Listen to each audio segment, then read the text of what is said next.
আমরা আমাদের জীবনের লক্ষ্য প্রাপ্ত করার জন্য কি না করে থাকি। আমরা ভাবনা চিন্তা করে থাকি, কত জ্ঞান অর্জন করে থাকি, তারপরে আমরা পরিকল্পনা করি আর প্রচেষ্টা করি। এবার প্রথম চেষ্টাতেই সাফল্য লাভ করব সেটা নাও হতে পারে, বরং ইতিহাস সাক্ষী যে প্রথমবার প্রচেষ্টা করে সাফল্য লাভ করার সম্ভাবনা অত্যন্ত কম। আর যে কোনো সফল ব্যক্তিকে দেখুন, আপনি বুঝবেন সেই ব্যক্তি বারবার প্রচেষ্টা করে, চেষ্টা করা থামায় না, তবেই সেই ব্যক্তি একদিন সাফল্য লাভ করেন। সেই জন্য আপনিও প্রচেষ্টা করা কখনো বন্ধ করবেন না, করতেই থাকুন। যখন আপনি প্রথমবার প্রচেষ্টা করেন তখন আপনি একা থাকেন, কিন্তু যখন আপনি দ্বিতীয়বার প্রচেষ্টা করেন তখন আপনার সাথে কিছু বিগত প্রচেষ্টার অভিজ্ঞতা থাকে। চেষ্টা করতে থাকুন, সাফল্য আপনার কাছে আসতেই চলেছে। আসুন আমার সাথে ভালোবেসে বলুন, রাধা রাধা। আমাদের সকলের জীবনে একটা লক্ষ্য থাকে যেটা আমরা লাভ করতে চাই। ঠিক যেন একটা প্রতিস্পর্ধা বিদ্যমান যে কে সবথেকে আগে নিজের লক্ষ্যে পৌঁছতে পারবে। আর সেই জন্য আমরা সকলেই খুব তাড়াতাড়ি এগোতে চেষ্টা করি, বড় এবং দীর্ঘ পদক্ষেপ ফেলি যাতে তাড়াতাড়ি নিজের লক্ষ্যে পৌঁছতে পারি। কিন্তু এক অত্যন্ত গুরুত্বপূর্ণ বিষয় আছে, সবসময় লক্ষ্য সামনে থাকবে না, কখনো কখনো তা খুঁজতে হয়। এই যাত্রা খুব কঠিন হতে পারে। আর ঠিক এই কারণেই সবসময় দ্রুত গতিতে চলা বা তাড়াতাড়ি পথে চলা সেটা আবশ্যক নয়। তার থেকেও বেশি গুরুত্বপূর্ণ হলো ভেবেচিন্তে তারপর পথ চলা। যদি ভেবেচিন্তে পদক্ষেপ ফেলেন, চলতে পারেন, তাহলে সেটাই সর্বশ্রেষ্ঠ পদক্ষেপ। কখন কোন দিকে যেতে হবে, কখন কোথায় দিক পাল্টানো যাবে না, কখন গতি বেশি রাখতে হবে, কখন কম, কখন থামবো, কখন চলবো, এই সব কিছুর বিষয়ে জ্ঞান অত্যন্ত গুরুত্বপূর্ণ এবং ভেবে চিন্তে চলতেই হবে।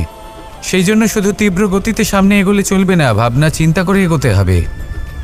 আসুন আমার সাথে ভালোবেসে বলুন, রাধা রাধা।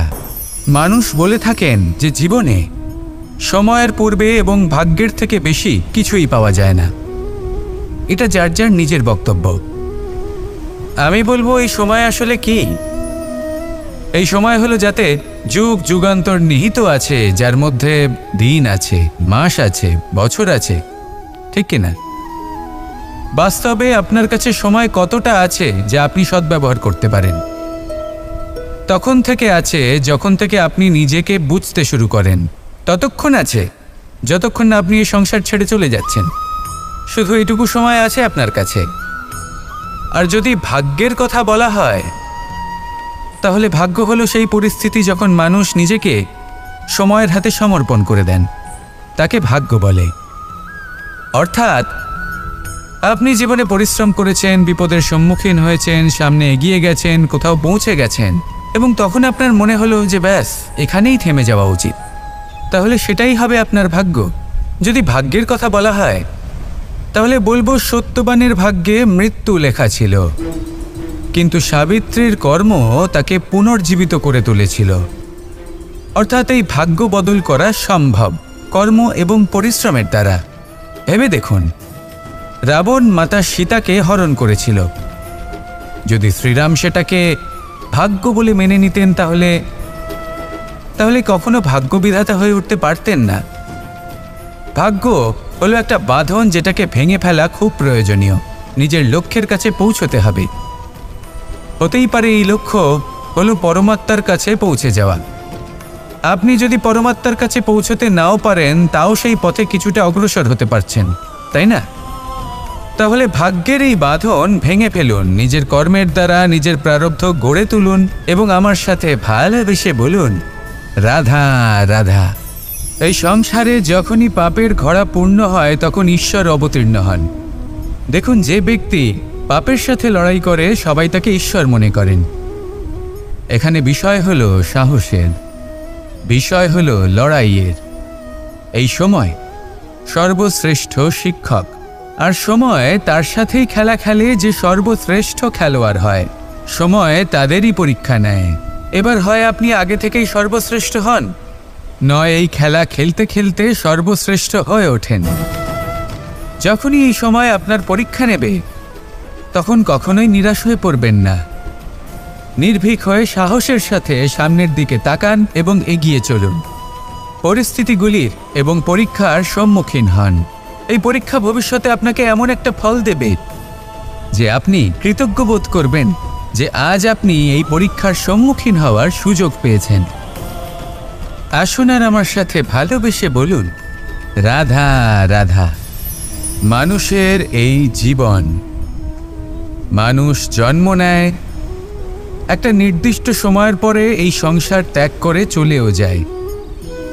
এবার শুধু এটাই আবশ্যক নয় যে এই জীবনকালকে আপনি যাপন করবেন, শুধু এটাই গুরুত্বপূর্ণ নয়। আবশ্যক এবং গুরুত্বপূর্ণ হলো এটা যে এই জীবনকালে আপনি এমন কিছু করেন যাতে এই সংসারের মঙ্গল হয়, যাতে এই সংসার আপনাকে মনে রাখে, আপনার থেকে প্রেরিত হয়, আপনার মতো হতে চায়, প্রত্যেক বছর আপনার জন্মতিথির অপেক্ষা করে, এমনভাবে আপনার জন্মদিন পালন করে যাতে সেটা মহোৎসবের আকার ধারণ করে। এবার এই জন্মদিন এমনি এমনি মহোৎসবে পরিণত হয় না। তখন হয় না যখন কোনো ব্যক্তি রাজার রূপে বা কোনো গোয়ালার রূপে জন্মগ্রহণ করে। তখন পরিণত হয় যখন একজন মানুষ জন্মগ্রহণের পরে এই সংসারকে কোনো শিক্ষা দিয়ে যান। কিভাবে একজন মানুষ গোয়ালা থেকে রাজা হতে পারে, কিভাবে একজন মানুষ অসত্য থেকে সত্যের পথে চলতে শুরু করেন, অধর্ম থেকে ধর্মের পথে চালিত হতে পারেন, কিভাবে অন্ধকার থেকে প্রকাশের দিকে যেতে পারেন, কিভাবে নিজের আত্মাকে পরমাত্মার সাথে মিলিত করতে পারেন। তা সে রামনবমী হোক বা জন্মাষ্টমী হোক, তাদের জীবনের সাথে জড়িত প্রত্যেক মুহূর্ত একটা পরবের আকার ধারণ করে। তাহলে আপনিও এইভাবে নিজের জীবন যাপন করতে থাকুন। এই সংসারে শুধু ভালোবাসা বিতরণ করুন, কিছুটা এমনভাবে বিতরণ করুন যাতে আপনি এই সংসার থেকে চলে যাওয়ার পরেও এই সংসারে আপনি শুধুই ভালোবাসা বিতরণ করতে পারেন। যদি আপনি এরকম করেন, সংসারকে প্রেরণা দেন, তাহলে আপনার জীবনও রাধা কৃষ্ণের প্রেমের মতোই অলৌকিক এবং দৈব হয়ে উঠবে। আসুন আর আমার সাথে ভালোবেসে বলুন, রাধা রাধা। কথায় আছে সংসারে নাকি সকল রোগের ওষুধ আছে। যদি আপনি নিজের শরীরকে ভালোবাসেন তাহলে ব্যায়াম করুন, যদি নিজের নিঃশ্বাস প্রশ্বাসকে ভালোবাসেন তাহলে প্রাণায়াম করুন, যদি আপনি নিজের আত্মাকে ভালোবাসেন তাহলে ধ্যান করুন, কিন্তু যদি আপনি নিজের জীবনকে পরমাত্মাকে ভালোবাসেন তাহলে সকলকে ভালোবাসতে থাকুন। এই ভালোবাসা অত্যন্ত গুরুত্বপূর্ণ এবং আবশ্যক। ভালোবাসার থেকে ভালো না কোনো ওষুধ আছে, না আছে কোনো আসন। এর থেকে ভালো না কোনো ব্যায়াম আছে আর না কোনো প্রাণায়াম। এই ভালোবাসা বড় বড় সমস্যারও সমাধান করতে পারে। ভালোবাসা বড় বড় বিপদকে আপনার থেকে দূর করতে পারে। এই ভালোবাসাই আপনাকে জীবনে বাঁচতে শেখায়, কারণ ভালোবাসাই হলো জীবনের আসল সত্য।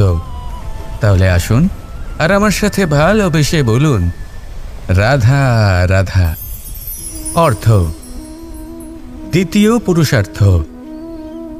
এই অর্থ বলতে বেশিরভাগ মানুষই ধন মনে করেন, কিন্তু যদি অর্থের তাৎপর্য শুধুমাত্র ধন হয় তাহলে তা কিন্তু অত্যন্ত অনর্থকারী। তাহলে অর্থের অর্থ কি? অর্থ সেটাই যা আমাদের জীবনের জন্য প্রয়োজনীয়, যা আমাদের সুখ দান করে, শান্তি প্রদান করে, কারণ সেটাই সবথেকে মূল্যবান। মাতা পিতা, বন্ধু, আত্মীয় স্বজন, গুণ, পুণ্য, জ্ঞান, এই সব কিছু মিলে অর্থ তৈরি হয়। আর সঠিকভাবে বলতে গেলে এটাই কিন্তু জীবনের আসল অর্থ। তাহলে আসুন আমার সাথে ভালোবেসে বলুন, রাধা রাধা। দিশা আমাদের পথ প্রদর্শন করে, আর আমরা এই দিশার মধ্যেও পবিত্র অপবিত্র, শুভ অশুভ জিনিস খুঁজে পাই।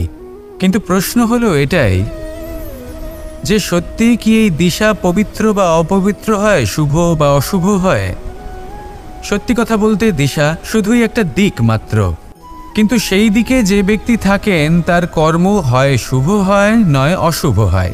যেমন ধরুন সূর্য, সূর্য যাকে ছাড়া আমাদের জীবন চলতে পারে না, উনি উদিত হন পূর্ব দিক থেকে, এবং এই কারণে সূর্য মহান নন বা পবিত্র নন যে উনি পূর্ব দিক থেকে উদিত হন। উনি এই কারণে মহান কারণ উনি আমাদের সকলকে প্রকাশ প্রদান করেন, এবং পূর্ব দিক এই কারণে মহান কারণ সেদিক থেকে সূর্যোদয় হয়। এবার সূর্যাস্ত হয়ে থাকে পশ্চিম দিক থেকে, আর তাই বেশিরভাগ মানুষ পশ্চিমকে অশুভ মনে করেন, অপবিত্র মনে করেন। সেখানেই যদি আমি উত্তর এবং দক্ষিণের কথা বলি তাহলেও সেই একই ব্যাপার। উত্তর দিকে যদি আমরা কখনো যাত্রা করতে চাই তাহলে আমরা নিঃসংকোচে কোনো ভাবনা চিন্তা ছাড়াই যাত্রা করতে পারি। সেখানেই দক্ষিণ দিকে যদি আমরা যাত্রা করতে চাই তাহলে আমরা শুভ মুহূর্ত খুঁজি। কারণটা কি? কারণ উত্তর দিকে হিমালয় পর্বত আছে, যেখানে আমরা জড়িবুটি খুঁজে পাই, যেখান থেকে পবিত্র নদী প্রবাহিত হয়। সেখানেই দক্ষিণ দিকে আছে বিশাল নোনা জলের সাগর। এমন একটা স্থানও আছে যেখানে লঙ্কাপতি রাবণ থাকতেন। আর হয়তো এই সকল কর্মের কারণেই আমাদের দৃষ্টিভঙ্গি এমন হয়ে গেছে। তাই আপনার কর্ম সবসময় যথাসম্ভব শ্রেষ্ঠ রাখুন, কারণ আপনার কর্ম শুধু আপনার জন্যই নয়, আপনি যেখানে আছেন, আপনার কুল, আপনার স্থান, আপনার দিশা, এই সব কিছুর ওপর তার প্রভাব পড়বে। তাই সবসময় শুভ কর্ম করুন এবং আমার সাথে ভালোবেসে বলুন রাধা রাধা। কখনো কোনো বৃক্ষকে দেখেছেন? এই ধরিত্রী থেকে ততটুকুই জল নেয় যতটুকু তার প্রয়োজন। কোনো প্রাণীকে দেখুন, এই প্রকৃতি থেকে ততটুকুই খাবার গ্রহণ করবে যতটুকু তার খিদে রয়েছে। খিদে মিটে গেলে আর খাবে না। এবার মনুষ্যকে দেখুন, সে নিজের জীবনে যা কিছু পেয়েছে, বস্তু, ধন, খাবার, শক্তি, প্রয়োজনের থেকে অনেক বেশি লাভ করার চেষ্টা করে থাকে। প্রয়োজনের থেকে বেশি যদি পেয়েও যায় তাহলেও তার কম মনে হয়। এবার এরকম ঠিক কেন হয়? এর পিছনের কারণ কি? কারণ হলো লোভ। লোভের আগুন কিছু এমন হয়, যদি মানুষের মনে একবার প্রজ্বলিত হয় তাহলে শুধু বাড়তেই থাকে। ততক্ষণ বাড়বে যতক্ষণ না আপনি নিজে তাকে বাধা দিচ্ছেন। তবে এই লোভের আগুন নিয়ন্ত্রণ করা সম্ভব। পরিমিতিবোধ, পরিমিতিবোধের চিন্তা। আপনাকে শুধু নিজেকে একটা সরল প্রশ্ন করতে হবে। যখনই মনের মধ্যে কোনো বস্তুর প্রতি, শক্তির প্রতি, ধনের প্রতি, ভোজনের প্রতি লোভ বেড়ে যায়, নিজেকে প্রশ্ন করুন, এটা কি আমার কাছে ততটাই প্রয়োজনীয় যতটা একটা বৃক্ষের কাছে জল, যতটা একটা প্রাণীর কাছে ভোজন? এটা কি ততটাই প্রয়োজনীয়? যদি উত্তর না হয় তাহলে নিজেকে সেখানেই বাধা দিন, সেই ভাবনা সেখানেই ত্যাগ করুন, কারণ সেটাই হলো লোভ। ঠিক এইভাবেই প্রয়োজনীয়তার চিন্তা করে আস্তে আস্তে এই মন নির্লোভ হয়ে উঠবে, আর এই মন প্রসন্ন হয়ে বলবে রাধা রাধা। এ হলো গোলাপ ফুল। একে আমরা সকলেই চিনি। সমগ্র সংসার ভালোবাসে এই পুষ্পকে। এই ফুল দেখতেও সুন্দর। সবথেকে বেশি গুরুত্বপূর্ণ কথা হলো এর সুগন্ধ, যা দূর দূরান্ত থেকে ব্যক্তিদেরকে আকৃষ্ট করে। এই সুন্দর পুষ্প একটু মন দিয়ে দেখলেই দেখা যায় এর নিচে কাঁটা রয়েছে। এই সংসার বলে, এ প্রকৃতির কেমন রচনা, এত কোমল পুষ্প, এটা কি তীক্ষ্ণ কাঁটা সহ প্রস্ফুটিত হয়? এটাই হলো জীবনের সত্য। আমাদের অন্তরের সদ্গুণ, সেগুলিও এই ফুলের মতোই সুন্দর। সংসারের সৌন্দর্য দেখতে পায়, এর সুগন্ধ চতুর্দিকে ছড়িয়ে পড়ে। কিন্তু এই সদ্গুণ জাগ্রত করে তোলার জন্য কঠোর পরিশ্রম করতে হয়, প্রতিনিয়ত চেষ্টা করে যেতে হয়। তাই জন্য যদি আপনি জানেন আপনার পথ উচিত কিন্তু তা কাঁটায় পরিপূর্ণ, তাহলে থামবেন না, চলতে থাকুন। একবার যদি অন্তরের সদ্গুণ জাগ্রত হয় তাহলে এই সংসার এই সৌন্দর্য দেখবে আর সুগন্ধে আকর্ষিত হয়ে আপনার কাছে আসবে। এই মন, এই জীবন প্রসন্ন হয়ে বলবে রাধা রাধা। কখনো কখনো আমরা ভাবি যে কোনো ব্যক্তি যিনি ধর্মের পথে চলেছেন, যদি তার দ্বারা কোনো ভুল হয়ে থাকে তাহলে নিয়তি তাকে সেই মুহূর্তেই কঠোর শাস্তি দেন। কিন্তু সেই সব মানুষ যারা সংসারের সবথেকে বড় অধর্মী, বহু নিকৃষ্ট মানের কাজ করেন, তাদের নিয়তি অনেক সুযোগ দেন। তাদের নিয়তি এরকম কঠোর প্রহার করেন না। এই ভাবনা কখনো না কখনো মনে আসেই। ভেবে দেখুন কেন? আসলে জীবনকে বেশিরভাগ মানুষ একভাবেই দেখে থাকেন, বিভিন্ন স্তরে একে দেখা উচিত। এবার আপনি বলুন, এই সংসারে কোনো অধর্মী কখনো প্রেরণার উৎস হতে পারেন? কখনোই নয়। যে মানুষ নিজের আত্মাকে মলিন করে ফেলেছেন, তিনি এই সংসারকে কিভাবে প্রেরণা যোগাবেন? উনি নিজেই বুঝতে পারেন না কোনটা করা উচিত, ধর্ম কোনটা। তাই নিয়তি তাকে একটা সুযোগ দেন, এটা বোঝার সুযোগ দেন যে কোনটা উচিত, কোনটা ধর্ম। সুযোগ দেন নিজের বিবেক জাগিয়ে তোলার, তাকে সুযোগ দেন নিজের অন্তরাত্মার ডাক শোনার। যখন তাতেও কাজ হয় না, তখন নিয়তির কাছে একটাই পথ বাকি থাকে, আর তা হল মহাবিনাশ। মহাবিনাশ হয়তো দেরিতেই আসতে পারে, কিন্তু তা অবশ্যই আসবে। আর যখন মহাবিনাশ আসে, তখন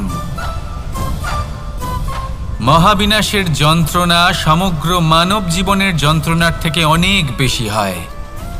এই কথাটা সবসময় মনে রাখবেন।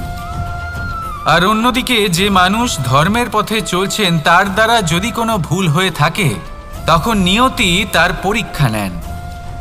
কিছুক্ষণের জন্য মানুষের মনে হতে পারে নিয়তি তাকে কঠোর শাস্তি দিয়েছেন, কিন্তু সময়ের সাথে আমরা সবাই দেখি যে যখন সেই মানুষ সেই পরীক্ষায় উত্তীর্ণ হন, এই সমস্ত সংসারের জন্য প্রেরণার উৎস হয়ে ওঠেন। অর্থাৎ নিয়তি প্রত্যেক মানুষকে তার কর্ম অনুসারে উচিত ফলও দেন, উচিত শাস্তিও দেন। পার্থক্য হলো শুধুমাত্র সময় আর আপনার দৃষ্টিভঙ্গির।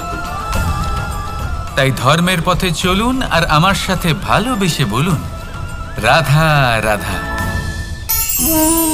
দ্বিধাবোধ। অনেক সময় আমরা জীবনে সেই বাঁকে এসে পৌঁছই যেখানে আমরা বুঝতেই পারি না যে এবার কোন দিক নির্বাচন করা উচিত। কখনো এদিকে যাওয়া উচিত মনে হয়, কখনো ওদিকে যাওয়া উচিত মনে হয়, কখনো দুদিকেই যাওয়া প্রয়োজনীয় বলে মনে হয়, কিন্তু তা তো সম্ভব নয়। কখনো কখনো এটা মনে হয় যে এখানেই থেমে যাওয়া ভালো, কোথাও না যাওয়াই শ্রেয়। এবার একেই তো দ্বিধাবোধ বলে। সংসারে এমন কোনো দ্বিধা নেই যার সমাধান সম্ভব নয়। এই দ্বিধাবোধ স্বাভাবিক। আর আপনার এই দ্বিধাকে আমি একটু সরল করে দিই। দ্বিধাগ্রস্ত হয়ে নির্বাচন করলে তখন এটা মাথায় নিয়ে করবেন যে আপনার এই নির্বাচনের ফলে এই সংসারের ওপর, এই সমাজের ওপর কি প্রভাব পড়তে পারে। নিজের লাভ ক্ষতির বিষয়ে ভাবা ছেড়ে দিন আর কর্ম করুন সংসারের মঙ্গলের জন্য, আগামী প্রজন্মের মঙ্গলের জন্য। ভাবুন আপনার এই নির্বাচনের জন্য কিভাবে তাদের জীবনের উদ্ধার সম্ভব। কারণ এই ভাবনাই হলো উচিত ভাবনা। কারণ অনেক সময় ওষুধ একটু কড়া মনে হতেই পারে, কিন্তু এই ওষুধই তো রোগ মুক্তি ঘটায়।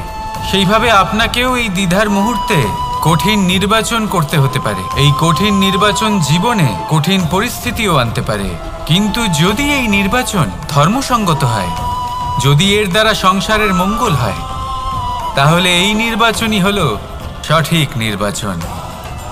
আসুন আমার সাথে ভালোবেসে বলুন রাধা রাধা। মানুষ নানান ধরনের বাসনা পোষণ করেন, তাদের নানান ইচ্ছে থাকে, অভিলাষা থাকে, নানান কামনা করতে থাকেন, স্বপ্ন দেখেন, প্রার্থনা করেন যেন তা সফল হয়, নিজের সম্পন্নতা কামনা করেন, আর শেষে নিরাশ হয়ে যান কারণ এসব কিছুই পান না। আপনাকে একটা ছোট্ট উদাহরণ দিই। জঙ্গলের রাজা কাকে বলা হয়? সিংহকে। এবার যেহেতু সিংহ বনের রাজা, তাই হরিণ তো তার কাছে এসে এটা বলতে পারে না যে আপনি হলেন বনের রাজা, তাই আপনি আমাকে মেরে ফেলুন, আমাকে খেয়ে ফেলুন আর নিজের ক্ষুধা নিবারণ করুন। এমন তো হয় না। সিংহ যতই বনের রাজা হোক, তাকেও পরিশ্রম অবশ্যই করতে হয়, তবেই তার ক্ষুধা নিবারণ হয়। সেইভাবেই আপনার সমস্ত স্বপ্ন, আপনার সমস্ত ইচ্ছে, আপনার সমস্ত অভিলাষা, সমস্ত আকাঙ্ক্ষা পূরণ হবেই, অবশ্যই হবে, পরিশ্রমের দ্বারা। শুধু ভাবলেই হবে না। তাহলে আপনিও জীবনে পরিশ্রম করুন, নিজের সমস্ত স্বপ্ন পূরণ করুন, আর আমার সাথে ভালোবেসে বলুন, রাধা রাধা।